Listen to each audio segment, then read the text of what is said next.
தோழமைகளே, 2 நாளைக்கு முன்னாடி பார்த்தீங்கன்னா நாமக்கல்ல இருக்கிற அரசு ஊழியர்கள் எல்லாம் ஒரு கூட்டம் கூடி மாமா மச்சானுக்கு கூட ஜிபேயில் பணம் அனுப்ப முடியறதுங்களை பற்றியெல்லாம் பேசிக்கிட்டு இருந்தாங்க.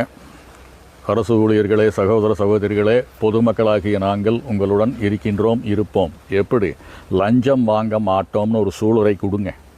அது மட்டும் இல்லாமல் அரசு அலுவலகங்களில் நீங்கள் வெளியெந்திரிச்சு வரும்போது எரிந்து கொண்டிருக்கின்ற லைட்டு, ஃபேனு, ஏசி ஆஃப் பண்ணிட்டு வருவோம் அப்படிங்கிற சூளுரையை கொடுங்க.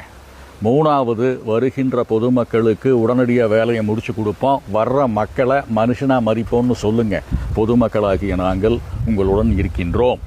இதைய விட்டு போட்டு லஞ்சம் வாங்கிறதுக்கு பழைய இந்த கூட்டு களவாணிகள் காலகட்டத்தில் என்ன நடந்ததோ அதைய திருப்பி கொண்டு வர பார்த்தீங்க அப்படின்னா உங்களுக்கு சரியான ஆப்பு உண்டு. ஏன்னா இப்போ வந்திருக்கிற அரசாங்கம் அப்படிப்பட்டது. வேட்டைக்காரன் வந்து உட்கார்ந்துருக்காரு தெரியுமா உங்களுக்கு? சும்மா ஒளறிட்டெல்லாம் இருக்கக்கூடாது.